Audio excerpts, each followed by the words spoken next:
Maestro styles, you know we got one. Right back like we left something. We don't duck smoke, we want all of it. So line them up, Trey shot with the blade, you know we sizing it up. I'm quick to catch the fade, you know Styles making the cut. Cause we coming out clean every time that we showing up. It's gonna be called The Barbershop.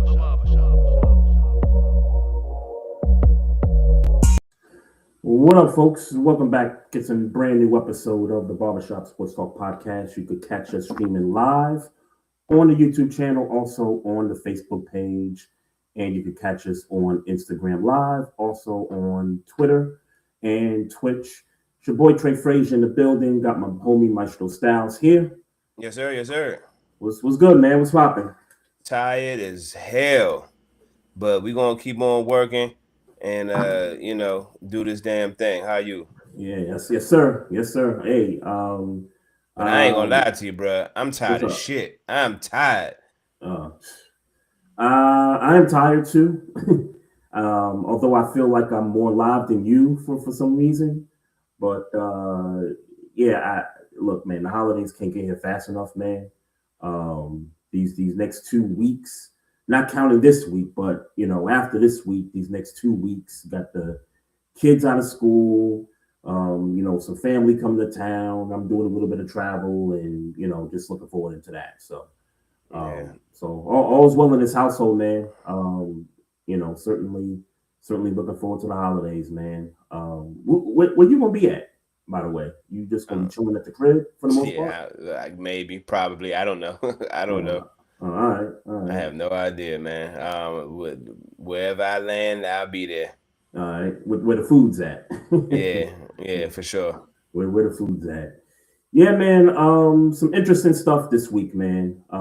Week 15 in the NFL wrapped up last night. Pittsburgh gets the win over Miami. 28-15, I think the score was. Miami was coming in hot on a 4-game win streak. Running game was, working. Defense was, doing well. Certainly it was a bad spot for Miami. Mike Tomlin doesn't lose these types of games in this type of spot on a Monday night at home. What's that, 23 straight? I think that is, if I remember the numbers. I didn't know that number until I saw something like that this morning. Yeah. I'm not gonna pretend like that was a facet of like, ooh, these are the games that Mike Tomlin decides to be, coach well for. I mean, to be frank, much like we talked about last week, shut down the running game and everything else should kind of follow. You know what I'm saying? And and I felt like we could do that. If there's one thing we can do, and I know this sounds like crazy because we have one of the statistically probably one of the worst rush defenses in the league. Yep. But when we wake up to stop a running game, we traditionally can do it, especially when we're not scared of the quarterback. I was just about to say, when Tua's the quarterback, and he was terrible last night. Yeah, I mean, but it was a similar thing with Daniel Jones, right? Like it was like, and I know he was, and obviously get well soon. I know we did all that, but we don't believe that we don't believe you. You know what I'm saying? Like that type of thing. Daniel, I thought Daniel was a little better in that game. I'm just talking about five turnovers in that game. What's that? Yeah, 5 turnovers in that game. Well, some of it was tip passes, but I'm just talking about what I see from Tua. Like, homie, throw the ball away. Like, the dude was just taking too many sacks, like unnecessary stuff. Like, dude, throw the ball away. You know your first read is not there. Throw it away. If the running back's not in the flat on your second option, throw that ball away, bro. But he took some unnecessary sacks. I thought at least Daniel, threw the ball away when something wasn't there. Like that was a terrible performance by Tua. But some of that was him. Some of that was Pittsburgh, taking away the running game. And honestly, this was probably a more obvious result kind of going into the game. I didn't think Miami really had a shot, and really for me, it wasn't about the weather. I mean, I know that's a thing with them when it comes to anything below 40 degrees, but for Yeah. me, it's simple. Like you said, take away the running game, sell out, and make the quarterback, try to beat you with the arm. And as good as Jalen Waddle is, um, I mean, he was covered on several occasions last night. Somebody got to throw it to him. Yeah, right. Yeah. So, yeah, it was an obvious result for me. Yeah, I ain't gonna lie to you, man. I got to about the third quarter. You know me. I kind of you kind of when you kind of see things trending. Yeah. It's just like and obviously could have You sense Miami it a had. little bit. It's like, all right, this is. It's like, oh yeah. I don't have to be tired in the morning for this, and thank goodness I went to sleep because I'm still just. I might let me say I might as well stayed up. I don't know how I would have been here if I'd have stayed up watching that game. I mean, like I said, I watched the highlights in the morning, but like once you it was a point of the game, mid third quarter, maybe even fourth quarter, beginning of the fourth quarter was like, all right, bro, what are we doing? Yeah. We don't have to stay up for this. Mm-hmm. Yeah. I mean, I'll be honest with you. If they started pulling some starters, it wouldn't have surprised me. Well, no, I mean, it's not that type of game. I mean, it wasn't that type of game, but the way that you sure. I mean, the way that thing was going, it's like, all right, Miami, just give it up. So they're eliminated. I mean, we all sensed that they were eventually going to get eliminated from contention. So, there's that. You feel any different about this team, now than you did going into it? No, I don't. I don't, brother. It was the Miami. It was the Miami Dolphins. I don't. God bless their 4-game win streak and all the things. It's still the Miami Dolphins. Shout out to Shawty last week, man. It's still the Dolphins, man. Mm-hmm. Yeah. Hey, shout out to T.J. Watt and get well soon. Yeah, for sure. I heard that last week, and it kind of reminded me a little bit of the Tyrod Taylor thing from a few years ago with the puncturing of the organ and stuff. So that was very surprising to hear that. But he got the surgery, resting up, and I guess he's questionable for next week. Next week, yeah. Yeah. Well, that's rest up. You get well soon on that front. For sure. Look, man. Anytime you shut a team out, especially in the division, man, you're gonna take it, man. You're gonna take it, and I don't know that I would really call it an ass whooping, and I guess the defense kind of whooped their ass because this was really their game. Talking Ravens and Bengals, 24-0 shutout in Cincinnati on the road at that. This game was really all about the Ravens defense. Shout out to Alohi Gilman. Shout out to Kyle Van Noy with the interception and the pitch back to Gilman for the touchdown to kind of seal it at 24-0. Offense still really trying to find its way, I guess. Another 100-yard game for Derrick Henry. Really, I mean, you look at the stats, you look at the numbers, Maestro, on this game. We lost time of possession. We lost the yardage game. We kind of really lost every kind of statistical offensive category with the exception of the turnovers. Mm-hmm. Especially when they got in the red zone and, we was able to get, those 2 turnovers, the one early in the game and then obviously the one that sealed it. But a win is a win.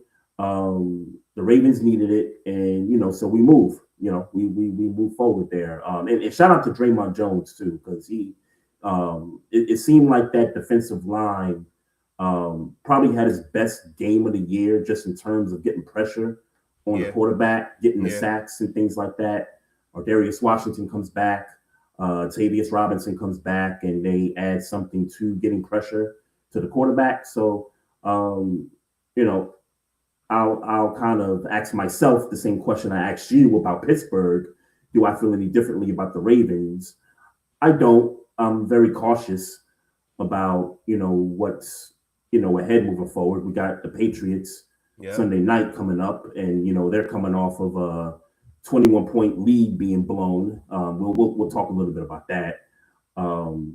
But yeah, I mean, it's nice to see the defense finally, get its flowers, for a change this season. I know I've been praising them, during that 5-game win streak with some lesser opponents right before we played Cincy the first time. I feel the same. Like it's, and I tweeted this out the other day. I said, look, y'all, if y'all think this isn't going to come down to week 18, Baltimore versus Pittsburgh in Pittsburgh, I don't know what y'all smoking. Nobody's clinching this. Nobody's clinching this thing next week. Yeah. Nobody's clinching this thing week 17. And I got a tip from somebody. So apparently, Ravens favored against the Patriots next week. Detroit favored against Pittsburgh next week. Mm-hmm. If both those things happen, so Lions beat the Steelers, Ravens beat the Patriots. Patriots beat the Ravens beat the Patriots because the Ravens are favored. Right. If both favorites happen, if both favorites get their wins, week 17 versus the Packers in Lambeau for the Ravens will mean absolutely nothing, whether we win or lose. And I guess we got to play the Browns after Detroit route. Yep. So Browns Steelers, that would have no meaning for the Steelers going into week 18. Legitimately, they're saying both teams can sit out. Both teams could basically just say, hey, you know what, we're going to take a bye week in week 17. I don't know how I feel about that just yet, just because I don't want to take away any momentum that we would have, kind of going into week 17. Well, let's be clear. Nobody would be taking any bye weeks in December when no playoff positioning is secured. So, sure. Yeah, we ain't got to worry about nobody being like, "Ooh, let's take this week off." We ain't got to worry about nobody doing that. Yeah. So while that's an interesting stat, ain't nobody finna do that. Everybody's playing. Nah, I would rather play. Like I don't care. I don't care if it's Lambeau Field. Like it don't make sense to not play. It doesn't. Yeah, right. Like again, for me, it's more about it just being December. This team needs momentum. This team needs to continue playing at its pace. We just blanked the Bengals, and we would beat the Patriots kind of in that situation going into Lambeau. I want to keep that going. I don't want to lose any kind of steam that we got. That's at least for me, from my perspective. I see a lot of different opinions about it. I see people on Twitter saying, hey, maybe they should consider it if it doesn't mean anything going into Pittsburgh. Look, I get it. It's clever. This team can't. That's not clever. This team can't afford to lose momentum going into week 18. That's kind of where I'm at with it. Yeah, I mean, again, it's not like y'all playing. Okay, if you was a number 1 seed, like maybe that's something you consider when you're playing for a number 1 seed. But even then, that's not a situation you would do because you'd be playing for a number 1 seed. Like, there's no reason unless you got the number 1 seed and it's secured that you would be considering resting your players, or unless there's no way you can move up or down in your seeding that you would be considering taking a week off in December. It's just not logical if you're in the playoffs, or unless you hurt, and still that's not a good reason. Well, I guess to take your example, because you're talking about playing for 1 seed. Yeah, obviously you want to keep playing if the 1 seed is still not secure. Right, if it's not secure. I understand what people are saying about this, because whoever wins the North is the 4 seed. You can't get the 3, you can't get the 2. Right. Whoever wins is getting the 4. So I understand the whole point of, well, you're not moving up in the standings. If you lose this game, you still can win the division. If you win this game, you can win the division. If Pittsburgh does the same, whether they win or lose, nobody's clinching. They're saying nobody's going to clinch this thing until week 18. If those, like I said, the scenarios, those 2 things got to happen. Detroit's got to win. The Ravens got to win next week. If that happens, they're saying, hey, both these teams could lose. One could win or the other. It's not going to matter. It's week 18 for the marbles. I get it. I understand the logic in it. I totally understand the point. It's a valid point. For me, these guys have to keep playing just to keep pace, just for momentum purposes. For me, it's just a momentum purpose thing. It's got nothing to do with standings because we can't go any more than 4. It's got nothing to do with standings for me. Yeah, this feel like building momentum for week 18 to be the game that they want it to be. That's why they put these types of stats out. Like they want week 18 Ravens versus Steelers. Well, it's not a made up stat. Like I'm not saying it's made up. I'm saying it feels like a useless stat to me. It feels like a useless stat. Maybe made up isn't the right way. Okay. I don't think it's useless. I don't think it's useless because it feels like a useless stat because what reason would the Baltimore Ravens and the Pittsburgh Steelers, considering the type of season that they've had this year, both teams, we've had similar shitty seasons. Yes. You know what I'm saying? Why would we be really considering? Even I get it, the games don't mean anything because the week 18 matchup is going to be for all the marbles if these scenarios play out. Right. But it's a lot of speculation considering this Sunday hasn't happened yet.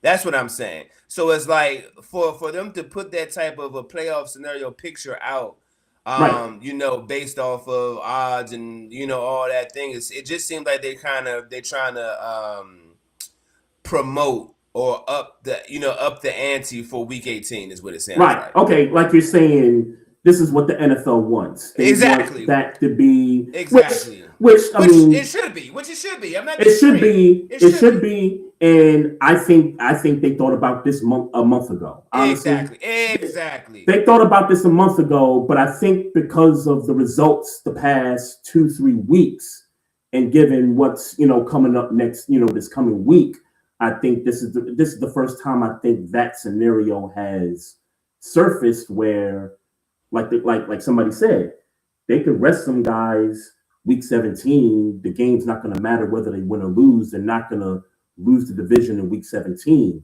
They're not going to win it in week 17. So I understand it from a standing standpoint. I understand it from if you're saying, hey, maybe some guys need to get healthy. Maybe some guys should rest up. I get that part. Me, Trey Frazier, I don't want to rest because I need some momentum going into potentially a week 18, win it all, for the North thing. And then that momentum's got to carry into the playoffs right after that. Exactly. So that's what I'm saying. It just sounds like a useless stat to me. Like who on the Baltimore Ravens needs the rest in your opinion? In my opinion, who needs the rest? Okay. Nobody needs to rest. Okay, who could use it? That's the key word. Who could use it? Who could use it? Who could use the rest? I mean, realistically. Realistically, nobody realistically. Nobody realistically. And maybe on my situation, if we find out TJ Watt is not as healthy, maybe he could use the rest. But if he's healthy to play, you bet your goddamn dollar he's gonna be out there playing. Mm-hmm. Because, for sure. Yeah, you know what I'm saying. So I get it. I mean, I don't know how you heal from that. Like he just had surgery. I don't know how that works. I don't know. I don't either. I'm just saying that if I had to think of a player who could use the rest, that's the only person I could think of. And sure, there are hurt players. There are hurt players on my team. Yeah. But if you healthy enough to play, you get your ass out there and play. Yeah. That's just what facts. it is. No, facts. Yeah. That's just facts. What this is December. This ain't October. This ain't the NBA load. This ain't load management. This is the NFL, dog. Like, facts. Yeah, no, facts. Out there and play. Facts. Although I just will say I don't think it's a useless stat. I wouldn't be surprised if, after week 16, after all the week 16 stuff happens, that media starts asking questions about, hey, what do you think? You think you might rest some guys? You think you might play a guy's, one half and then maybe sit in the second half? Like, I think that's coming. Like, if that scenario in week 16 plays out, I see that coming. I see those questions and that conversation taking place. Sure. I do see that. But I still think it's. I mean, I hear you. You don't think. I think that's a useless stat, and I think those are useless conversations and useless questions. We could be finding better questions to ask. Is all I'm saying. If the scenario plays out, those are like, bro, what are we talking about? And I hope they ask it, and I hope John Harbaugh or Mike Tomlin. And I hope they get smart ass answers. I heard they get sarcastic, quirky answers. Yep. Because it's like what are we talking about, though? Like, this is December. This is time for the playoffs. We ain't got no time to be. Ain't no time for no bye weeks. Man, Ain't no time for that. Yeah. I'm not an advocate of that at all. Nah. My guys, they got to keep playing. I won't keep harping on the Ravens, but you said something in your diatribe that made me think. Yeah. You said to the ilk of y'all are still trying to find yourselves, and then you said Derrick Henry ran for over 100 yards. Yep. Where do you think y'all are lost at for real? Because I mean, in my mind, and I feel like every 2 or 3 weeks we come back to this conversation about the Ravens' identity offensively. I mean, I like it's almost disgusting how much I've had to kind of come on here and defend the Ravens. Well, here's the problem. The offensive line, and you've heard me talk about the offensive line, for weeks now, if not, the entire year. The guard play is still one of the worst in the league. 77 is trash, whoever he is. Yeah, Falele, he's trash, and Voorhees on the left side isn't any better, but Falele is more obvious because every shot you see of him, he's not blocking anybody. Like he's letting DBs beat him to the quarterback. I mean, he's letting guys get past him. He's not playing the position properly, right? And it's been that way for the entirety of the season. And every time Harbaugh's asked about it, it's always, well, we're just putting the best 5 out there. We're putting the best 5 offensive linemen out there, and it's like, yo, I know you see what everybody else sees, dog. Like, but maybe he really is the best 5. You can't gaslight it any further than that. Like, I mean, you'd have to see the backups to know that, though. Well, I get he's gonna say the right thing. Harbaugh's gonna say the right thing. I understand you trying to protect your guys and things like that. You got backups like that, can play better than him. Like, you got backups. I mean, look. Is that a reasonable assumption, though? Well, and I won't say reasonable, but that is emphatically an assumption, though. Like, to me, it's not, because you tried Emory Jones on the left side a couple of games ago. He played okay. I thought he played okay. The problem is that you needed to replace him with number 77 and not Voorhees, because Voorhees is just slightly, better than Falele. We wanted to see Emory Jones on the right side to see how that went. So that was kind of my issue there. And Falele, gets 100% of the snaps. It's wild. Like, some of the other offensive linemen, they don't even get 100% like that. So that's what I refer to when I say the offense is trying to, find itself. Obviously, there's other aspects of it. Obviously, drop passes is still an issue. Lamar, while he's running better, he's still holding the ball too long in certain situations that he's never done, before. Taking sacks the way he's taking sacks, like he's never done before. So yeah, there's still some things. Like, obviously you didn't see a lot of it in Cincinnati because, like I said, I think our time of possession was 20 minutes. Cincinnati's was, damn near 40 minutes of time. It's just that, they turned the ball over in the red zone. Right. So, that's how that game turned out. Lamar only threw 12 passes. We ran the ball probably 30-something times in that game. We didn't get a lot of snaps in that game. I think Cincinnati kind of doubled up on snaps in terms of offensive plays on us. So that game probably is not the best game to really gauge on, the entirety of everything. But when I say this offense is still trying to find itself, I'm just more so talking about the offensive line play, because I think Derrick Henry can be a lot more explosive if the guards can just block better. Okay. I mean, 100 yards is 100 yards, though. I mean, the shutout is a shutout. I know the defense played well. I wanted to also bring up your briefly your Derek Mason versus D Hop conversation. Oh, yeah. So what you want to bring up about it? Let's go over the tweet. Let's go over the tweet. So we were discussing DeAndre Hopkins in this offense, and there was talk about he should be getting more targets and stuff like that. And I was saying, I kind of agree. And it seems like this entire year they've been avoiding him, getting him more involved, getting him more targets and stuff. So that tweet that I put out there saying, hey, look, y'all treating him like he's not better than Derek Mason. You know what I'm saying? And so you replied and said that at their stage, essentially he is better. Well, and I get why you say that. I get why you say that, but I don't think he's getting the volume of passes that Derek Mason got. Yeah, when he came over. Well, but for a reason, right? Because Derek Mason was clearly the number one receiver, but the only other receiver you was talking about was Todd Heap. Oh, right? I mean, I think that was the Todd Heap era, Todd Heap days. You know what I'm saying? Yeah. So I mean, it's not like he was talking about another dominating wide receiver as a number 2 wide receiver. I guess my issue, and maybe not so much in this Cincinnati game because you said he only threw the ball 12 times. Yeah. But I think my issue is that, I mean, in Detroit he threw the ball upwards of 30, 40 times. And it's not like we was talking about DeAndre Hopkins getting a whole bunch of targets. Detroit. You talking about when we played the Lions? Earlier this year, yeah. Okay.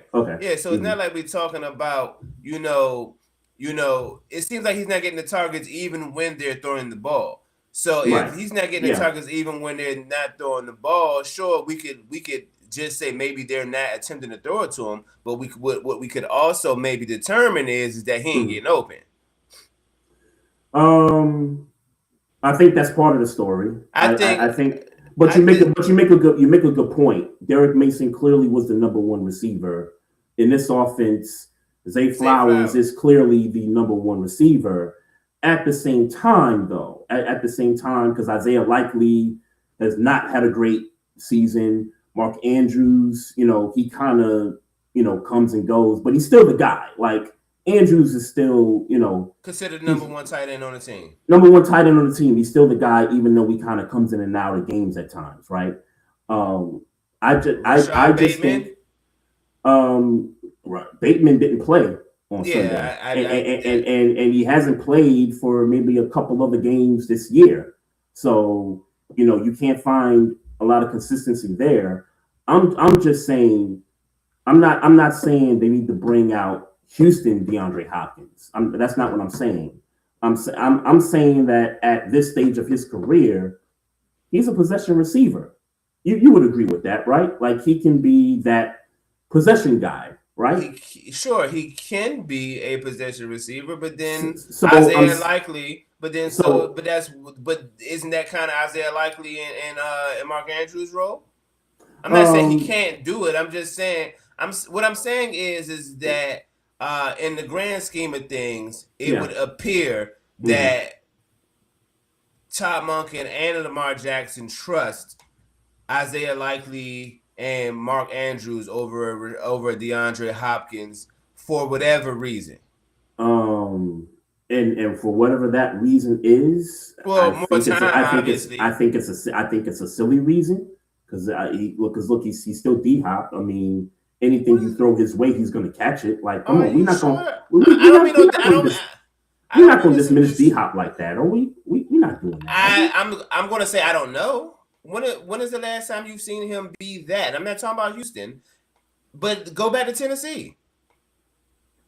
He had that game when Levis. Who's his quarterback? Tannehill? Who's his quarterback when he went there? Was it Tannehill? I'm talking about that. I'm talking about that Levis year. I'm only talking about that Levis year. Yeah, when he was just throwing the ball up and praying that somebody came down with it. Yeah, that 4 touchdown game. But outside of that game, and again, this is not me saying DeAndre Hopkins is washed or none of that. Mm-hmm. I'm saying, how do we know that DeAndre Hopkins is still a semblance of DeAndre Hopkins? Because he's not getting the targets and he's not making the plays. And my point is, give him the targets and see if he still can be. And I'm not saying if he can be Houston DeAndre Hopkins. Yeah, we're not talking about that. Can he just be a possession receiver? Keenan Allen. Can he be a Keenan Allen that's all. Be a Keenan Allen. That's all. That's all kind of my point was in that tweet was just, hey, like give the man a little bit more volume and let's see if he can be, reliable, more reliable than you think he is. Are you okay with are you okay with within that offense force feeding him the ball? Force feeding him? Yeah. Now, are you saying that differently than just giving them a little more volume? Or are you kind of quoting the same thing? He's got to be open for you to throw the ball, right? Because if he's not open to throw the ball, then you're throwing it into coverage. Okay. No, because it seems, bless you. Because it seemed like when you say force feed him, now you're saying, okay, now we got to give him, instead of giving Zay the 10, 12 targets, let's give D-Hop the 10, 12 targets. No, I'm not saying that. I'm not saying that. I'm saying take 3 targets. I'm saying take 3 or 4 targets away from Zay Flowers and give him the D-Hop whether he's open or not. 3 or 4 targets. 3 or 4 more targets than what whether he's open or not. Whether he's open or not, yeah. Okay, so you're okay with that's what I mean by force feeding. I'm okay. Okay. Meaning, let's draw plays for him, and whether he's open or not, if I can throw it in coverage, but he can make a contested catch, let's throw it there to see what he does. Yeah, that's all. You're okay with that? I don't know. Yeah. I mean, I don't know if I'm okay with that. If DeAndre Hopkins played for the Pittsburgh Steelers, I'm not saying I would be okay with that. You know what I'm saying? Like, I'm not saying take 3 or 4 targets. It's not like Metcalf getting a bunch of targets nowadays. But I'm not saying take 3 or 1 or 2 targets from DK Metcalf to force it to DeAndre Hopkins whether he's open or not. I'm saying what I would say and what it seems like from the outside looking in is that he's not getting targets because he's not open. I'm leaning more towards that than I am. Let's force feed him targets. I think if he was getting open, I think Lamar Jackson would throw the ball. I think you said that term force feeding. I think they're force feeding Zay Flowers, and that's no disrespect to Zay Flowers because I like for him to get those targets. But at the end of the day, Zay Flowers is not as tall as DeAndre Hopkins. Well, we would have to look at film, obviously, but. When they force, because obviously my next question or thought is that if they're force feeding the Zay Flowers, are they passing up a wide open DeAndre Hopkins? That's a very good question. And that would be the issue. That would be the issue, and that's a Lamar Jackson thing. Yeah, right. That's a Lamar Jackson thing. Yeah. Well, yeah, we agree there. I just would like to see him get more involved in the offense than it's Zay Flowers all the time, and especially with Rashad Bateman missing games now, and he's kind of been in and out of games for the last 3-4 weeks. So usually when there's no Rashad Bateman, it's pretty much all Zay, and then if Zay's not there, then it's Andrews or Likely, and like I said, Likely has had a disappointing season up to this point. And Mark Andrews, he'll have a great game one day, and then the next week, he'll be a no-show. So I like to ask this question every time we have these offensive conversations about the Ravens. Yeah. Is Zay Flowers a number 1 wide receiver? And I don't mean number 1 wide receiver because to the Ravens, he's a number 1 wide receiver. Is Zay Flowers a number 1 wide receiver? No. League-wide? Okay. No. Okay. Okay. It's kind of like and not to compare him to Tyreek Hill because Tyreek Hill is better than Zay Flowers, but we had that. I remember his Kansas City days. We kind of had those questions whether Tyreek was a number one or not. I think he's proven that in Miami that he is over the course of his career. But Zay Flowers, I think, is a good receiver. Yards after catch, he's great at, but he's our number one. He's not a number one. He's like Rashi Rice. Yeah, he's not a number one throughout the league. Now, doesn't mean he can't prove that if somehow he ends up on another team. Yeah. No, I'm with you. I'm with you. Hey, the Burrow stuff. We got him out the playoffs. We silenced all that talk. Whoop-de-doo. Which media loves to hype things up and stuff, but we kind of shut that up real quick. He getting up out of there? He getting up out of Cincinnati? Joe Burrow? Is that a real thought? Like that's a real conversation among that's been a real conversation.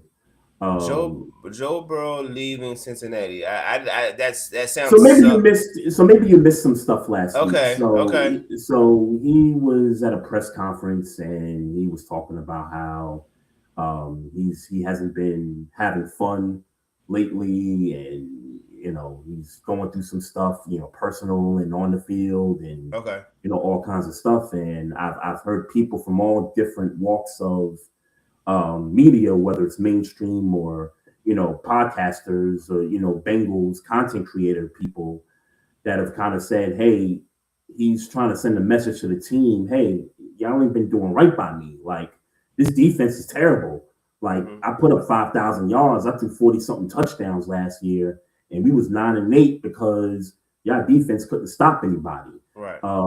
Offensive line, while there's been some improvement in it over the course of the season, historically, they haven't invested enough to protect Joe Burrow in the pocket. So, so folks have come with their conclusions about how he sounded, during the week prior to the game, kind of melancholy about, his situation. Obviously, he's coming off the injury because he off the toe injury because he got surgery on that, and then. I think last year, what was it? Not last year, the year before, I think it was his wrist or something like that. So, and so then he comes into the game on Sunday, gets shut out, and there's legitimate questions now. So you sound melancholy during a presser prior to the game, you get shut out in said game, and now the noise about him. Potentially, being traded or, this turning into another Carson Palmer situation has surfaced. Okay, I have seen tweets about him going out like Carson Palmer. I have seen that. Yeah. I didn't have all that context. So let me say this. I clip this up. I will kill a nigga for Joe Burrow to come to Pittsburgh. I think somebody mentioned one of the teams that, look, if you watch that presser with what he said, you were GM of one of these teams, you were thinking about how could we get our hands on Joe Burrow. I think somebody mentioned Pittsburgh, somebody mentioned the Jets. I think somebody mentioned Arizona, I think, a few other teams and stuff. That's kind of how the conversation is kind of like spread out. It's like, yo, if you were GM and you got a situation at quarterback currently, you might be wanting to find out, hey, what's it going to take? Hey, you could have TJ Watt, you could have DK Metcalf and Maestro Styles, and Maestro Styles will kill a nigga. It's a pipe dream, boy. If we could, you could have those are probably our biggest contracts. Just guessing, DK Metcalf and TJ Watt. Y'all need a pass rusher. You could have both of them. We'll find another receiver. Give me Joe Burrow. Yeah, he's gonna have to be cut for that situation to come. I get. It's not really gonna happen. I'm just saying they not trading in the division, bro. Yeah, I get it. I'm just saying that you can have DK, TJ, and Maestro Styles will kill a nigga of your choice. The more realistic situation would be if they cut him and he on the street. Then you don't have to get rid of TJ Watt. You don't have to trade for DK. But let's be clear, they're not cutting. I'm saying the more realistic way to get him. No, sure. None of it is. But if I had to choose which one, it would be that route. Trey, I got a lot of unresolved aggression in me. Let me kill a nigga for Joe Burrow to come to the Steelers. All right. Go ahead, man. Do you, man? Like, what are we talking about? What are we talking about right now? I'm telling you what I want to happen for Joe Burrow to come to the Pittsburgh Steelers. Come on, bro. Like, what are we talking about, man? All right, I'm just what are we talking about, man? I'm just saying, bro. Hey, you ain't got to give up nothing, bro. Like that. The more realistic way to do it. Yeah, that's the more realistic way to do it. Yeah, but I don't. But to answer your question, no. Realistically, I don't think anything's gonna happen with Joe Burrow. Look, man, if they're smart, say what you want. No, they haven't done well as far as investing in the defense. But you're not gonna sit here and say that the Cincinnati Bengals didn't keep Jamar Chase, keep T. Higgins. They developed the run game in Chase Brown. They've worked on the offensive line. That offense, when healthy, is one of the better offenses in the league. Obviously, Joe Burrow was out for the majority of the year. Yeah. Well, I mean, of course they would be in the situation they in, and of course he would be melancholy about his situation in Cincinnati. I mean, truthfully, majority of his career, he's been injured. Mm-hmm. Yeah. It's like, sure, I get you feel away, but bro, you gotta stay healthy, and B, you gotta give us an opportunity to work some of this out. But I would like to think. Is this a case? I didn't mean to cut you, my fault. But is this just a case of they just got too much resources allocated to the offense and not enough to the defense? Is it just really as simple as that? No. I think they together. I mean, look, man. I think they put together. I answer yes. I said yes. T. Higgins is a number one wide receiver in this league. So to have two number one wide receivers, maybe you could downgrade that, get a cheaper option as a number two wide receiver. You think like the $13 million Keaton Allen type of wide receivers. I think they're tough to find. I'm just saying, just giving an example. You can find a number two wide receiver that's cheaper and maybe not as productive as T. Higgins or as big as a threat as T. Higgins, but will do the job. And then maybe you can allocate some of that money to defense to get in a safety or get in a pass rusher. Sure, you could do that. But Joe Burrow didn't have a great defense when he went to the Super Bowl. He just played offense and balled out. They made the stop when they obviously made some stops. That defense wasn't good, bro. I'm not saying they weren't obviously. I think they were. So let me rephrase. I don't think they were a great defense. I think they were a good opportunistic They were 15 to 20. They was 15 to 20 statistically. Yeah, and that's light years from where they are now. They're bottom of the league, number 30th, number 31st in the league. That's entirely different. Sure, but the offense again. Do you feel? And I'm not sitting here saying Cincinnati Bengals was going to be a playoff team if Joe Burrow was healthy all year. That's not what I'm saying. Right. But would we still be having a conversation about playoff? Them possibly being in the playoffs right now if Joe Burrow was healthy all year? Absolutely. We'd still be having this conversation. Right, like we had the conversation last season. Yeah. A healthy Joe Burrow, because it's happened before, is an opportunity to get into the playoffs and make the run that he made that one year. And if the defense, and if there's a couple of things swing the defense's way, or they act right for a couple of weeks and become a 16th ranked defense, on offense you have enough to go to the Super Bowl. Yeah. You know what I'm saying? So could they do that? Sure, they could get rid of T. Higgins and do better on and get some, a pass rusher or a safety on defense. They could do that. Yeah. But points got to be scored in this league, and the NFL respects points being scored. So I wouldn't go as far as to say that I would do that. If I'm the Cincinnati Bengals, I say, hey, bro, give us a second. Like let us draft some guys. They drafted Stewart. I know he had like give us some time to get to build this defense through the draft because we got you an offense. We got your man. We got your partner from LSU. Like we put this stuff together for you, right? And you got us to the Super Bowl that one year. And I think made the playoffs that next year, and then you started getting hurt. Yep. You know what I'm saying? Like, hey, focus on you getting healthy. How about that? And I'm not saying it's his fault. I'm not saying that. I'm just saying, you know what I'm saying? I was just about to say because I think you can't help injuries. Like but as much as you can't help injuries, they're still real and they still happen. Yeah. Right. You know what I'm saying? So. Bro, you are the franchise quarterback. It's not like you're not the tight end. You're not Noah Fant who missed 2 months out of football, and now the game is in disarray. Like you're the franchise quarterback. You're the reason why we spent so much on this offense. You're the reason. Yeah. You know what I'm saying? Rumor has it that he asked for this. Like he voiced his opinion about where they should allocate their resources. He voiced his opinion. So and then he got hurt. And again, I'm not blaming him. I'm just saying that's how the cookie crumbles. Like we gave you what you asked for. If that's correct, we gave you what you asked for. Right. Go ahead, bro. You was injured. Suck it up. Next year's a new year. Let us draft some defensive players. If that's a real thing.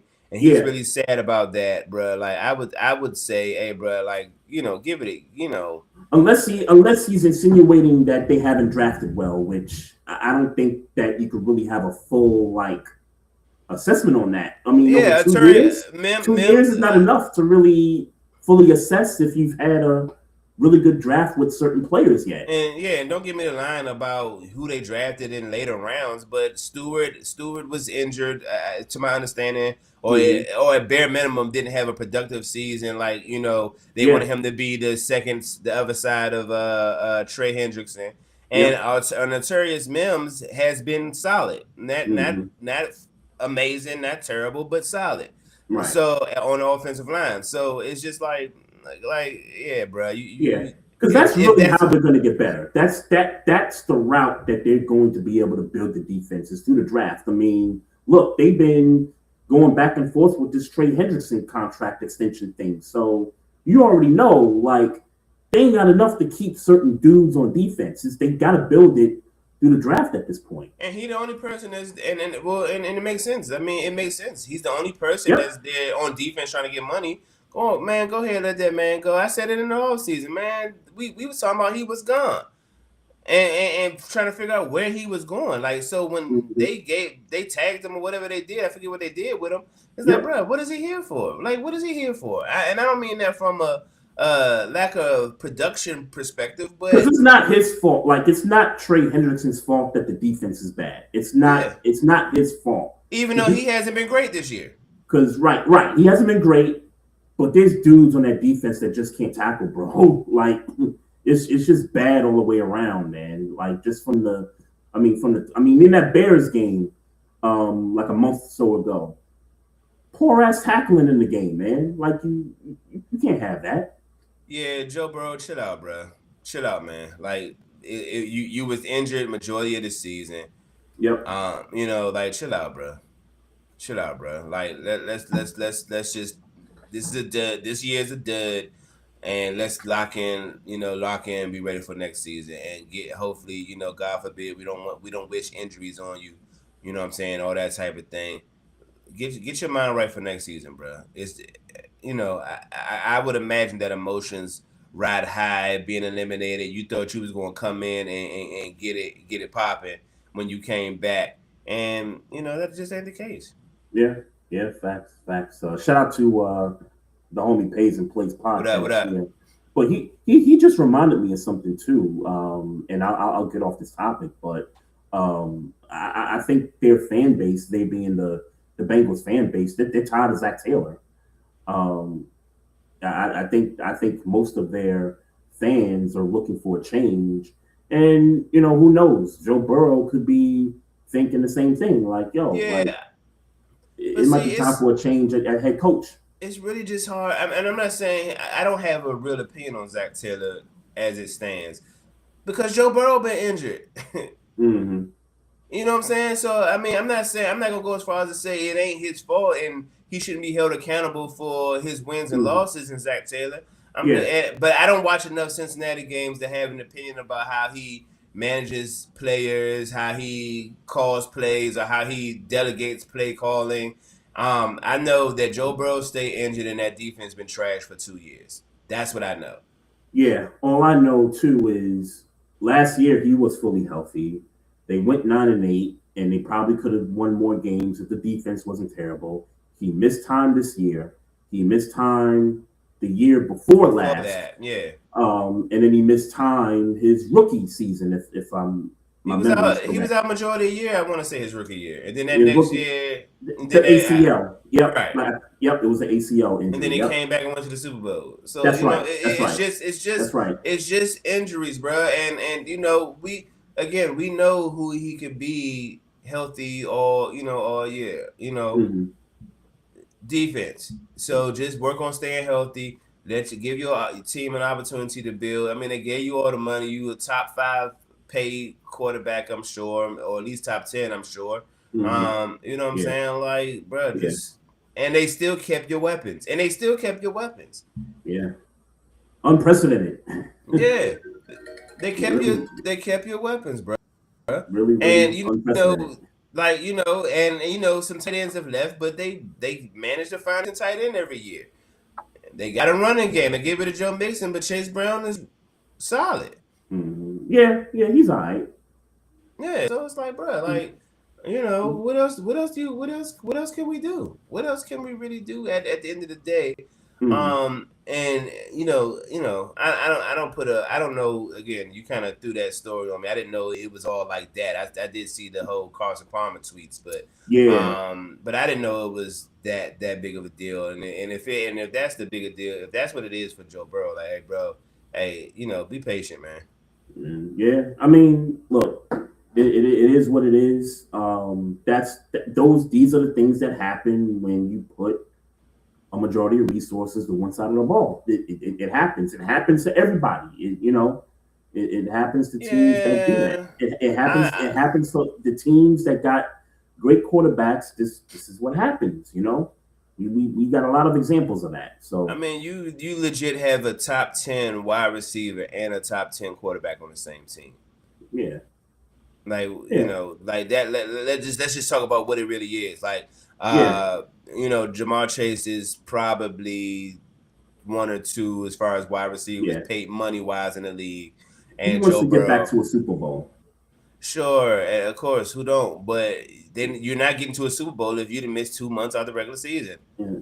No, facts, and you also not getting to a Super Bowl with the 32nd ranked defense. So, I think 2 things can be true. Sure, he has to stay healthy, and the organization has to invest better due to draft on defense. I lean towards young. This is a young defense. Maybe the coordinator is the problem. That's been a topic of conversation too, but I won't stretch it. Quick shout out to Patrick Mahomes, man. You hate to see it, bro. You hate to see it, man. Get well soon. Yeah. He's probably gonna end up playing maybe mid next season, just kind of given the timetable of this injury happening and how long it takes to heal from that. So get well soon. Soon. For sure. The dynasty is over for now. No, I ain't doing that. You ain't doing one what? bad. Define a dynasty though. So if they had this iteration of the dynasty, the Travis Kelce, all that stuff, the Chris Jones, like that's over. That's over. If you have a bad, they can't get to a Super Bowl. It just means for right now, dynasties, it's over for now. The Patriots had a 20-year dynasty. You would say, right? I would say the Patriots had 2 sets of dynasties with a 10-year gap between championships. So that's 20 years. So that's 20 years. I'm not questioning whether it's 20 years. I'm just telling you how I would phrase that. They won the first set of Super Bowls, 3 out of the 4 first years. There was a 10-year gap where they didn't win Super Bowls, and then they got to that second set of Super Bowls. I think that was 3 and 5 years. Do you consider dynasties solely contingent on Super Bowl wins? Yeah, championships. Yeah. I disagree when you talk about the NFL. The Lakers. But that's about the Lakers basketball. That's what I was just, and I knew you was about to bring up the Lakers. I think dynasties are defined differently in the NFL than they are in the NBA. So define what they are to the NFL. I think for us to say that, because by your definition, the Chiefs are in a dynasty, right? They haven't won Super Bowls back. I never said that. No. I said by definition. I'm not saying that you said that. By definition, how many consecutive Super Bowls have the Chiefs won? Well, they won 2 consecutive, but they got one 3 years prior to the back-to-back. So 3 and 5 years. So 3 and 5 years. Yeah. So 3 and 5 years. Mm-hmm.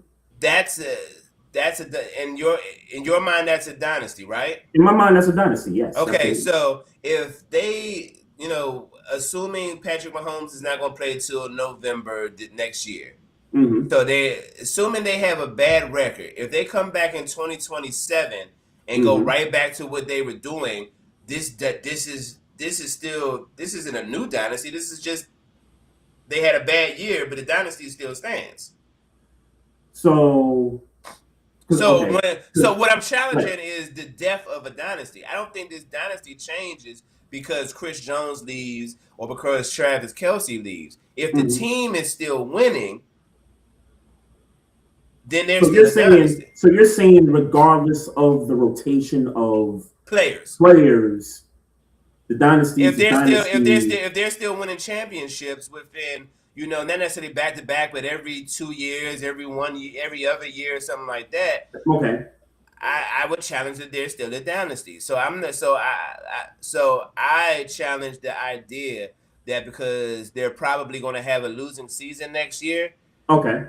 If they come back in 2027 and win a Super Bowl or go to a Super Bowl, then I would challenge the dynasty didn't die. Oh, then I'd be wrong. At that point. Right. Yeah, I'd be wrong at that point. But I'm saying for now, right now as it stands, because obviously and we don't know that they're going to have a losing season. Sure. They might win. Now I think they are. To be clear, I think they are. If Patrick Mahomes is injured to November, I don't think they're going to have 9 wins. You know what I'm saying? So you think they're going to be worse than that, right? I think they'll have 9 or less if Patrick Mahomes doesn't play majority next year. So I think it's safe to say, because obviously they're out of the playoffs for this year. They've been eliminated. Next year, you predict a 9-8 if Mahomes is injured until the start of November. So that's 2 years of dormancy, from a Super Bowl for that franchise. If they come back in 2027 to a Super Bowl and they win it, then obviously I'm wrong. The dynasty continues. Well, they go to the Super Bowl and lose it. Oh, if they lose it, I think if they get there, the dynasty still continues, regardless of if they win it or not. Okay. But I'm just saying for right now, because look, things change. Who knows how long Andy Reid's going to be there? Let's not forget that part of it. Also, he ain't fit. Andy Reid.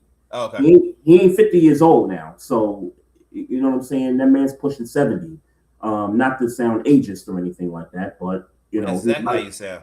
But I know it's that whole thing, not to sound this way, but I am doing it. But he might not want to coach any further. You know what I'm saying? That's a lot of reaching, bro.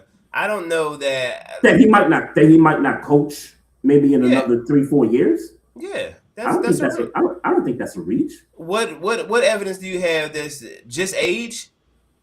Just age. He might not want to coach anymore, bro. Yeah, the man's got 3 Super Bowls. He's going to the Hall of Fame. He might not want. I'm just saying, keyword might. He might not want to coach any further than maybe 2 more years. Yeah, that feels. I mean, I don't know that that's a reach. That's not a crazy thing to say. That's not a crazy thing to say. That's a let me phrase it better there. If he ain't trying to like he's a Hall of Famer now. Right. He's all the things you said right now. Yeah. Why even coach now? Why even coach this? Why even coach this year that we're that this year that he's in right now? No, sure. You know what I'm saying? Sure. So I get it. it's He could have done it. He could have hung it up. He could have hung it up. He could have hung it up when he won his last. Yeah. So it's for me. It's just what do we? There's nothing outside of age, and if that's the I think you're leaning on that age thing because of the idea that this may be the death of a dynasty. But there's nothing really saying that there's no tea leaves saying, yo, Andy Reid in 3 years might not want to coach. Except for his age. Yeah, I think you're saying the right things there. And I think the past would suggest that he might coach another 5-6 years. Exactly. I mean, when he left Philly, he went right to Kansas City. Yeah. After 12 years. So yes, I think the history would suggest that he probably wants to coach another 5-6 seasons, but it could be that way. It could be the other way. It could be. I'm just saying it could be. It could be. I think it's easier to see that angle when you title the episode "Death of a Dynasty." Yeah. Well, I had to come up with something clever, man. No, I'm just saying. No shade. Yeah. No shade, brother. I'll say this. It's refreshing. It's refreshing to see them not in the playoffs for this year. Man, that is some new teams is in the tournament. There's a lot of Chiefs fatigue out there, and it's refreshing. I think that's the only way to describe it. I don't want to say refreshing because then I sound like a hater, but I will say that the week before when they was playing the Texans, I was kind of rooting for the Texans. Mm-hmm. So I won't say refreshing but I don't know how to describe the feeling, but I'm okay with it. Let me say that. I'm okay with it. Yeah, it's cool. They've had their runs, man. Even before Mahomes got there, they was in some, consecutive, trips to the postseason. I think 10 straight seasons for them in the playoffs. So, nice run that they've had. Salute to the Chiefs for the championships and the championship, conference runs. All great stuff, man. But I think they'll have some resetting to do. Let's just put it at that. There definitely is going to be some resetting of the roster, and we'll see how it plays out. The second half of Mahomes' career, I think he's going to come back stronger than ever. I think he's going to, win another MVP, another league MVP award. I really do. So the dynasty's not over there because if he wins MVP, they going to the playoffs. Yeah, see, here you go. I'm just saying, brother. Because sometimes I'll be confused by your messaging. But just because he wins an MVP, the dynasty's not over? No. I'm saying that if he wins MVP, then the Kansas City Chiefs are going to the playoffs. If the Kansas City Chiefs go into the playoffs, then the dynasty ain't over. But if they don't win championships, then I think so. Here's how I look at it. He comes back healthy, 2027, balls out, wins league MVP. They go to the Super Bowl. They lose the Super Bowl, and then maybe 4 or 5 years after that, they're perennial. They're still perennial, playoff contenders, participants, and maybe they fall short each and every one of those years after that. I think when it's all said and done, I think you're just going to really look at those 3 Super Bowls that they won and say, hey, that was the dynasty of the Chiefs. Was from 2018 to 2024, 25. Okay. Time will tell. We'll see. We'll definitely see. We'll definitely see. Get well. Speaking of another superstar, get well soon to Michael Parsons, man. Yeah. Game changer, man. Game changer. I hate to be the one to tell it to you. Excuse me. Bless you, sir. Yeah. Excuse me. I don't know what I'm. Yeah, that cold weather, boy. Excuse me. Pardon. Yeah. I don't know what. I don't. Is this a wrap for the Packers, man? We can go ahead and wrap up Super Bowl odds. I don't think they get to the Super Bowl. I think they get to the playoffs. I just have a question of whether they're going to be home or on the road, for the playoffs. Because I don't think they get the number 1 seed.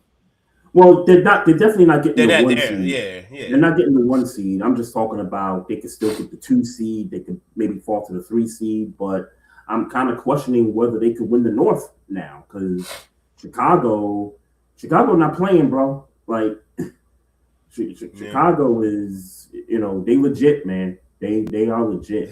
So legit in winning the division. Do you believe winning the NFC North? Winning the NFC North. I'm not talking about what they're going to do when they get there. All right. Okay, I'm with you there then. Come on now. Great say. I don't know what you, sometimes you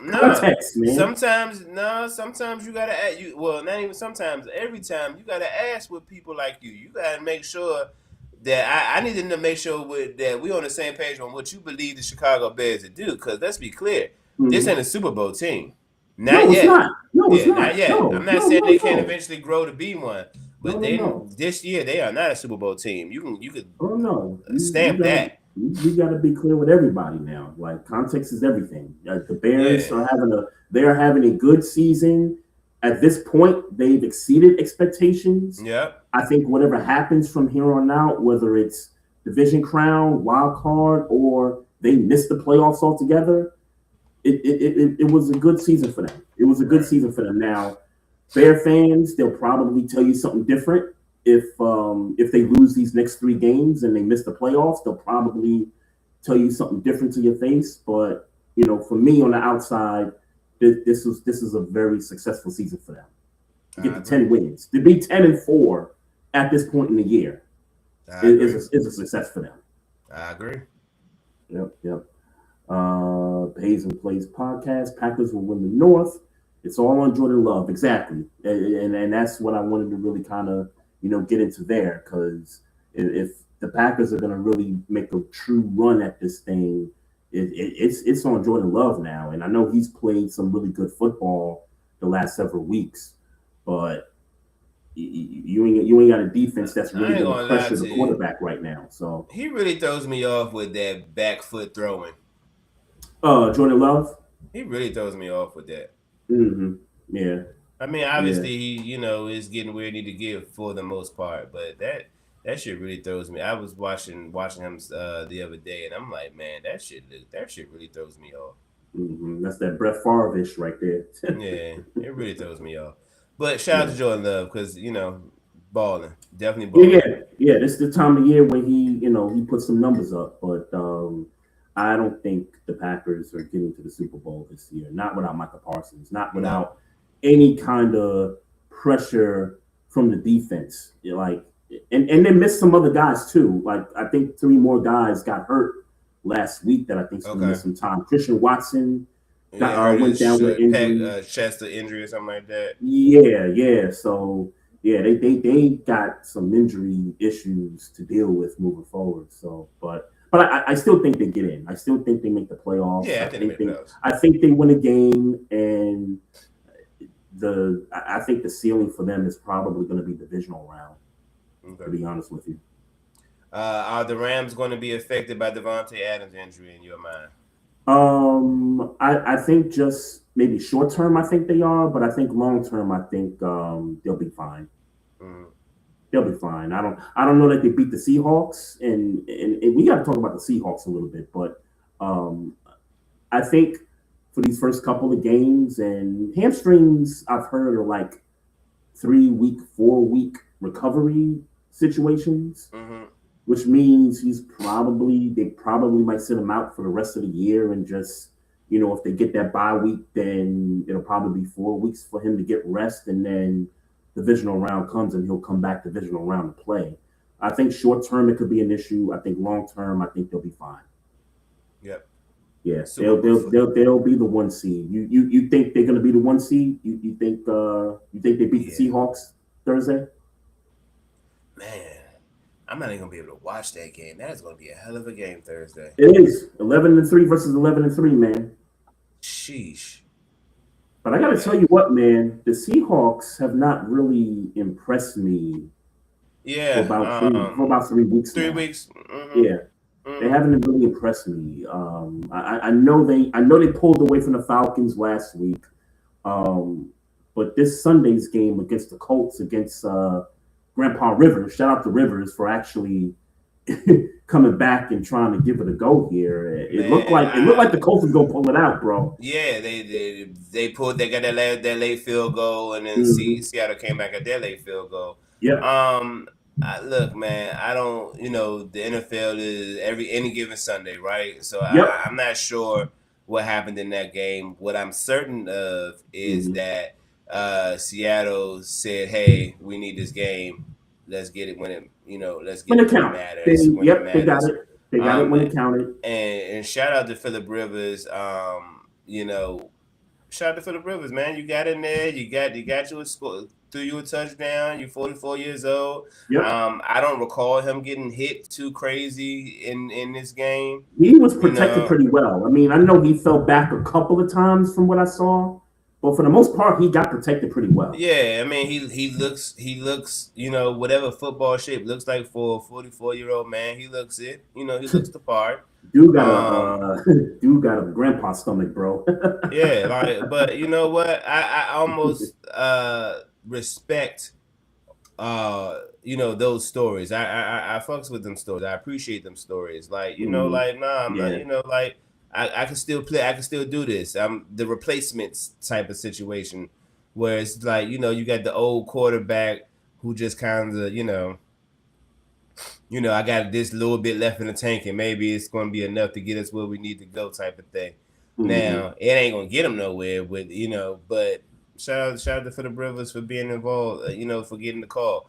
Yeah. And by the way, that game, that was all what's the kicker's name? Myers. That was all field goals. Yeah. In that game on Seattle. 6 field goals to get the 18 points. So their offense has not been the offense has not been, like kind of how we saw it earlier this year. Like running game is just not there consistently. They've kind of become a little one-dimensional a lot of times.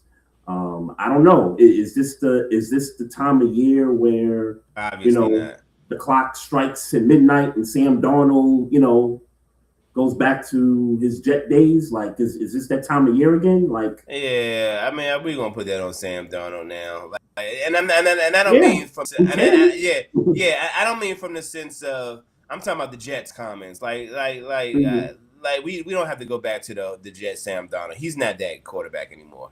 Okay, that's fair. Just like Jared Goff ain't that Rams quarterback. That's fair. Like that's fair. So we won't do that. Now, is his play dwindling? Yes. Yes. Like it did last year. Like it did last year, but majority of the year he was MVP candidate last year. You know what I'm saying?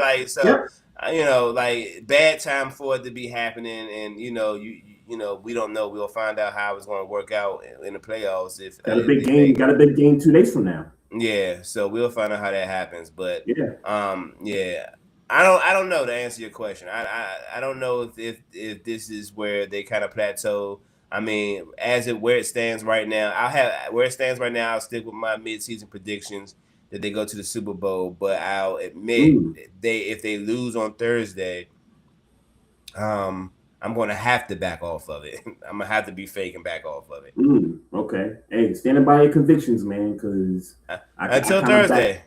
I kind of backed off of it. And not that I never really had the Seattle Seahawks in the Super Bowl. But yeah, you're about to say that was a strictly me thing. I think you picked the Rams back then. Yeah, I was on the Eagles. Eagles, early on, and then I'm kind of off of them a little bit. I'm seeing what the Rams are doing, and it's really starting to look like this is going to be the Rams' conference to lose. It's starting to look like that. I mean, frankly, a couple of throws go differently last year, and we might have been talking about the Rams in the Super Bowl last year. That's true. That is true. Yeah, that's true. Not to take nothing away from Philly last year, but Matthew Stafford's still one of them, man.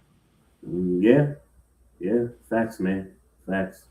Shout out to any. everybody else. Oh, go ahead. I meant to ask you any opinion on Cam Newton on his show talking about why ain't nobody called him to play for the Colts? So I didn't watch the clip. I did see somebody say that he did mention that. I don't really have an opinion on it. But it does sound crazy that they would call a 44-year-old Phillip Rivers over a 35, 36-year-old Cam Newton. But at the end of the day, Phillip Rivers was with the Colts previously. Exactly. I think they still own his rights, if I'm not mistaken. He knows the offense. No offense. Shane Steichen was Shane Steichen in with the Chargers for a period of time? I don't know that. I didn't know that. I don't know okay. that. I thought somebody said that he was with the Chargers when he was still there. So there's a history there. Is the point I'm trying to make. That I read somewhere that even that he talks to coaches every single day. Phillip Rivers does.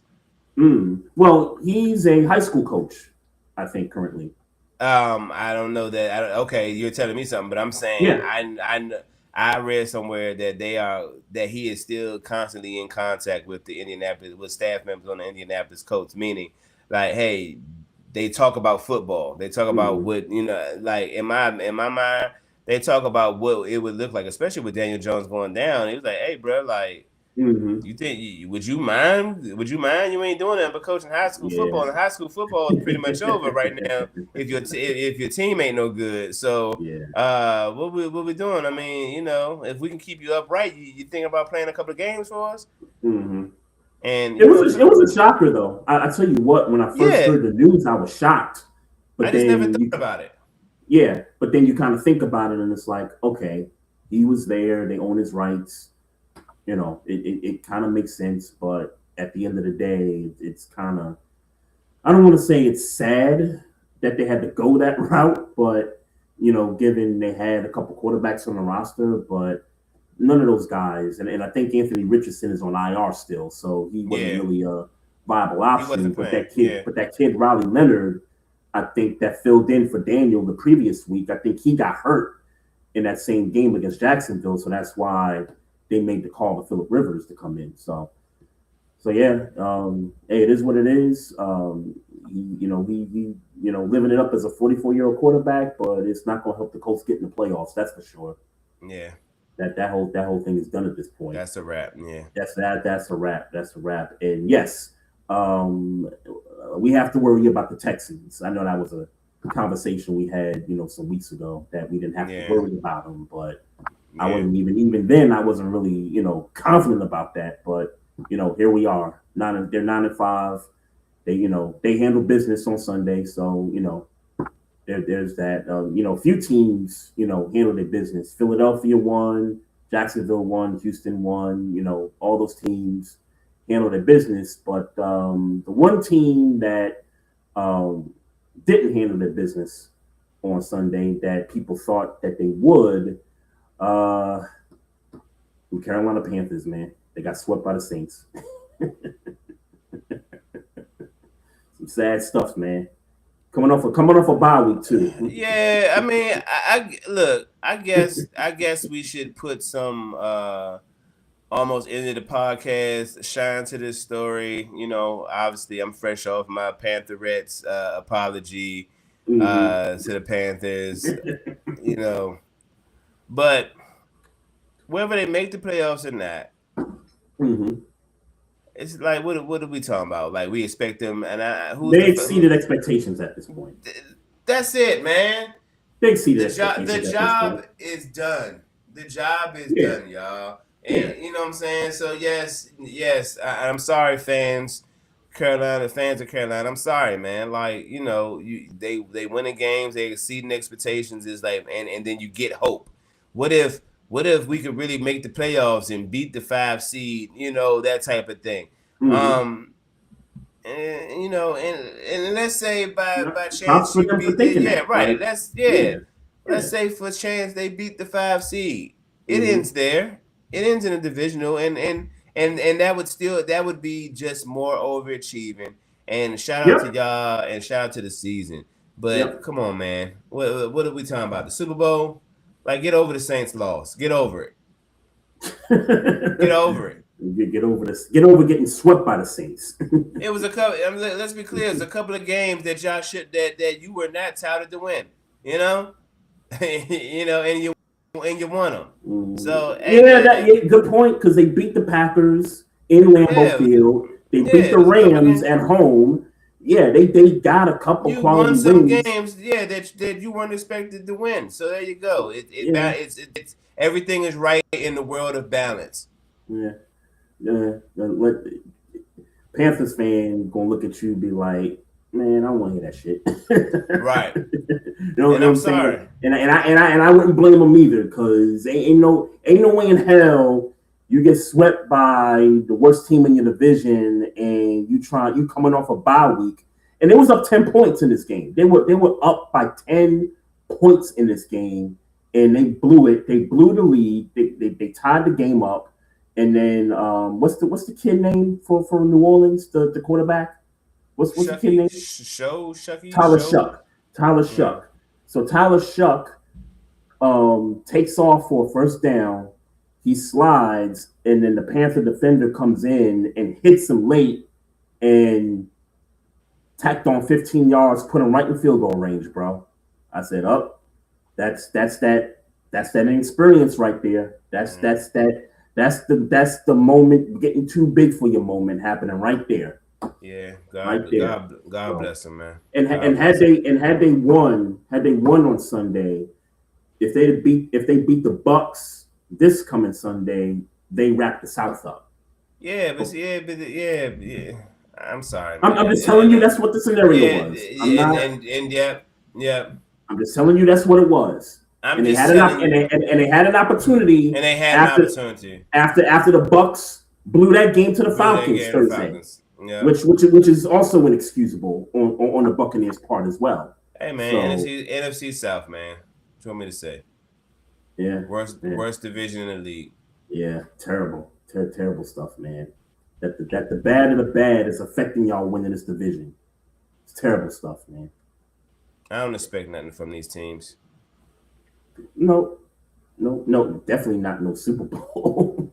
Hey man, so the Knicks. Is that game tonight or tomorrow? This NBA Cup game, yeah, game. It's tonight.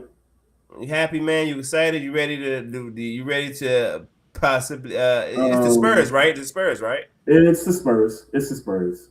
So I found out something interesting, because I thought this for the past 2 years that they had the NBA Cup. So every round of, I guess, the Cup playoffs, it counts toward the regular season standings. Yeah. I also thought that the final to the Cup, whoever won it, also counts to the standings. It doesn't count to the standings. Oh, I didn't know that. So yeah, right. So whether they win this game or not, to me, it honestly, to me, it doesn't really matter at this point. But don't they win money? Yeah, they win money. The players get money. They get all kinds of incentives and things like that. So obviously the players are gonna take it more seriously than I think the fans are. I've heard a lot of fans really don't care. I've heard fans say we don't want to win the cup. We don't want the banner and stuff. And it's like, look. What? I'm fine with the banner, right? Like, I'm fine with them hanging the banner at the Garden. Like, I mean, the Lakers did it the first year, it came out. And hang the banner. Right. You definitely should hang the banner. Should there be something celebratory for it? In my opinion, I prefer it not to be. Like, well, celebratory and what means though? In terms of them having like a moment pregame to where they highlight the cup banner and stuff, and then they raise the stuff. So I ain't mad at that. For me, no, I get it, but I'm just saying for me personally, look, win the game, hang the banner, move on. It's still a regular season. Just treat it like the regular season. Nothing more, nothing less. Get your money, get your incentives. Stay healthy. More importantly, stay healthy. Just keep moving forward.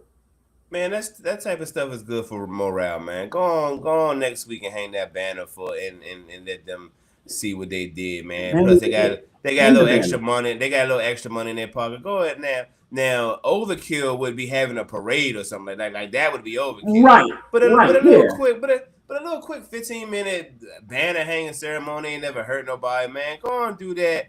Let them celebrate. Get them some mid-season morale, man. Go on, give them a little 15-minute ceremony, and let them go out there and play whoever they're playing that day, and boost that morale up, man. Give them a ceremony, man. I'll say if this, if they win, by the way, because I don't know if they win against the Spurs. Yeah, and quite frankly, whether they win or not, it's not going to bother me. But although I will say this though, I wish it was Oklahoma City on the other side, because then we can get to gauge kind of how we fit, compared to them, because they're expected to be the Western Conference rep in the NBA Finals. Who's expected to be the Eastern Conference rep? Who's expected? The Knicks are. Oh, I didn't get that memo. Oh, okay, but that's not the point. I mean, that's not the point. The point is that we know who the champs are. We know it's the Oklahoma City Thunder, and we know right now, given what they've done, what are they, 24-2 right now? They're running away with the Western Conference. They're clearly going to be top of the favorite list to go back to the finals. If I'm the Knicks, I'd be looking at that as an opportunity to gauge how we fare well against the Thunder. That would be an extra game in addition to the 2 regular season games we're going to have with the Thunder. So if anything, if any sort of disappointment, at least from my end as a fan, is to not get that third opportunity to go up against them. But the Spurs are legit. The Spurs have, they've come out kind of firing too this season also. Wemby, I tell you what, bro, Wemby changes everything for the Spurs, bro. I don't know if you watched the Cup game on Saturday or caught, glimpses of it. I caught some of it, yeah. They're not starting him, right? Mm-hmm. So, they're kind of, wheeling him in a little bit off the bench, kind of giving him a spark that way, just to not give him too much minutes. Oklahoma City was kind of running away with that game until Wemby came in. And, the game just flipped from that point on. Defense, offense, he's doing everything. He's also getting them guys better shots also. So he's really if there's a team that could challenge the Thunder, I might put the Spurs right there number 1 to challenge the Thunder right now. Yeah, I got a little more NBA this year. That's right. This is not your time. I mean, it has been on a lot more frequently, but I haven't been super tuned in. I'm not gonna lie. Mm-hmm. Wizards got 3 wins. Like, what you want me to say, bro? Well, I wouldn't even bring in the Wizards up, man. I know. Neither was I. Neither was I. I wasn't trying to go there, bro. But you went there, so. No, don't worry. I'm off it. All right, man. Let's. If you got anything else before we get to these picks? Let's get to these picks. Yeah. Before I fall asleep on this show. Yeah. All right. Yeah, we kind of talked about this game coming up on Thursday. I was leaning Seattle just because they were at home, but I think I'm gonna go with the Rams, man. I gotta pick Seattle for sake of predictions. All right. There's Saturday games this week. Okay. Yeah. All right. Eagles are gonna beat the Commanders. Yeah. And Jaden Daniels should have been shut down a long time ago, but I guess they officially announced it this week. So there's that. Big game in the NFC North, Packers and Chicago taking on the Bears. Who you got, man? Give me Chicago. Okay.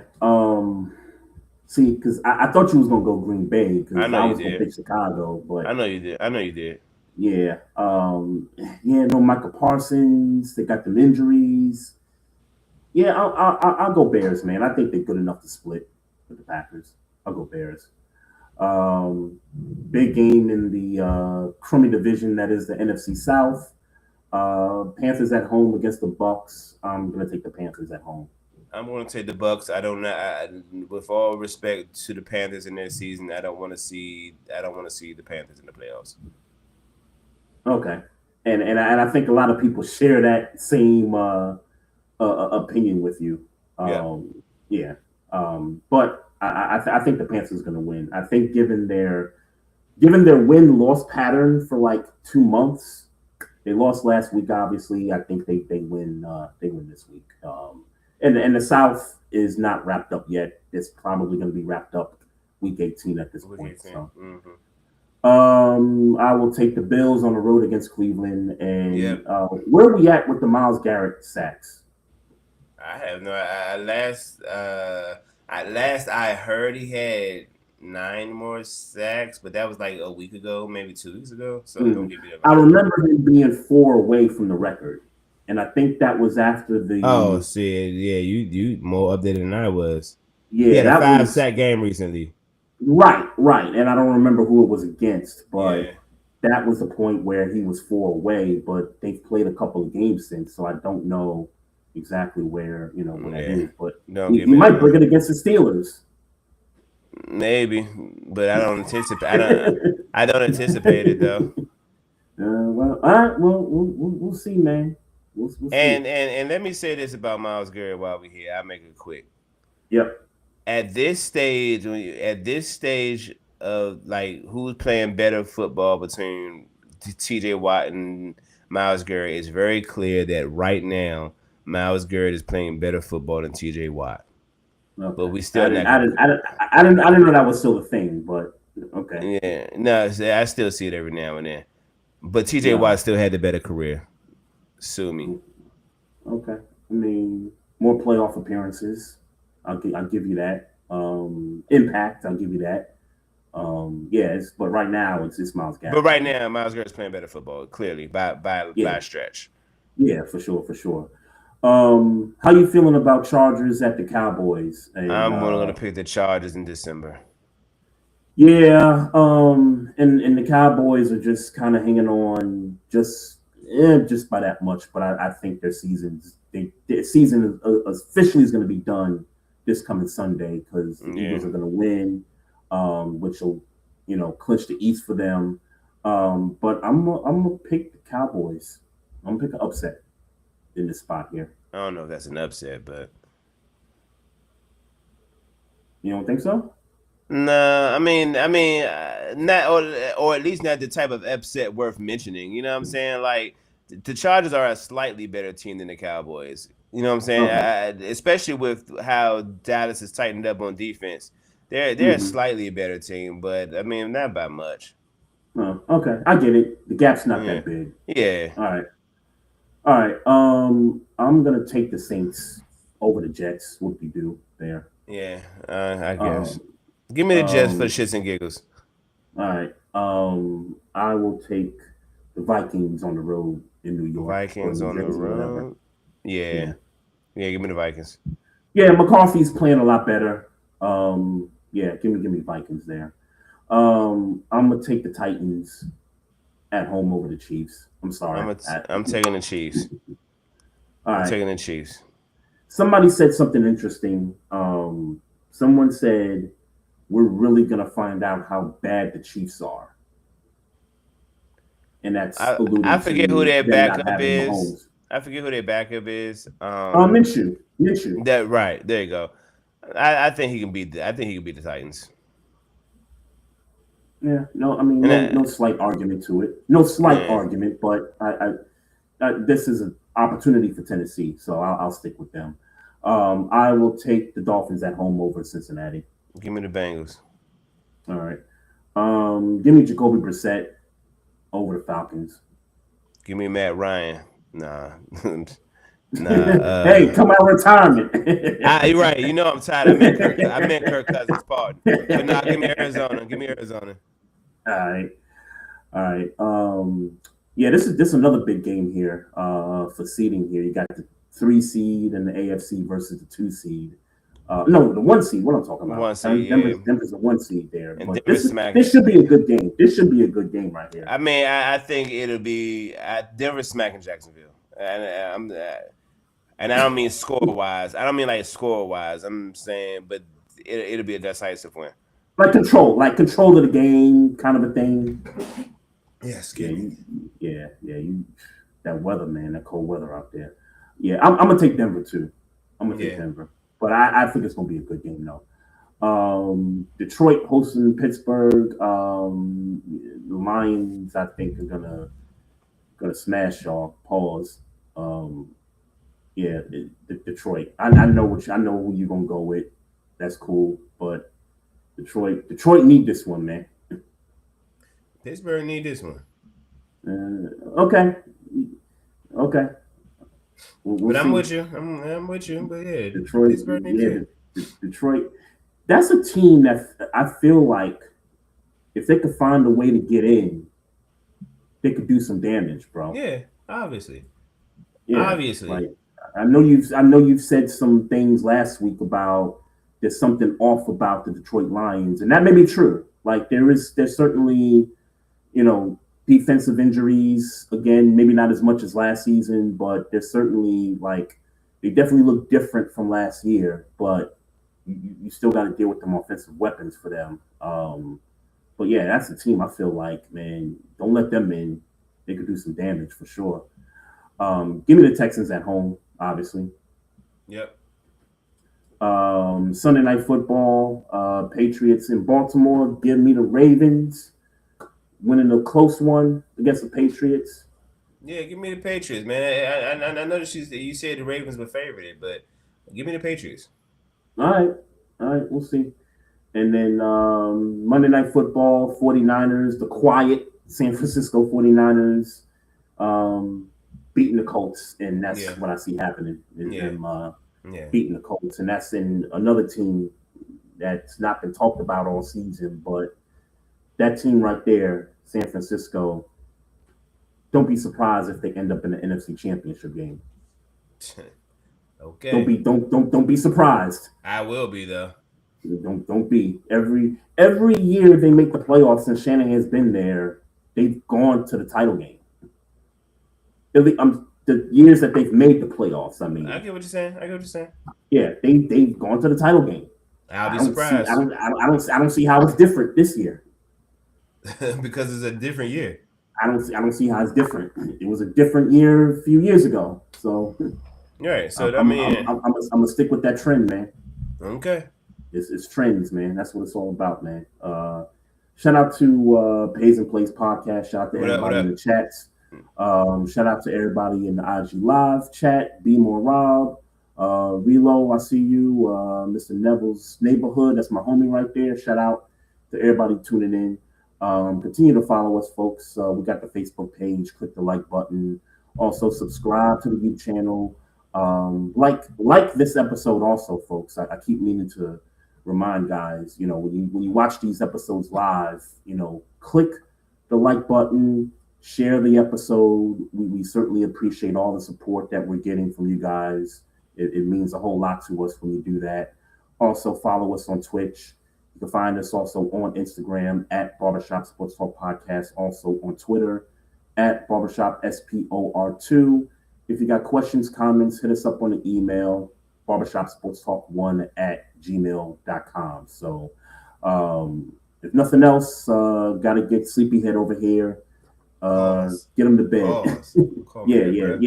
That sounded crazy, but pause. Sounded crazy. Love, peace, and happiness to everybody out there, man. And as always, folks, mind your damn business. Drink some water. Oh yeah, we got him. Trey, Frazier, and Maestro styles, we got one.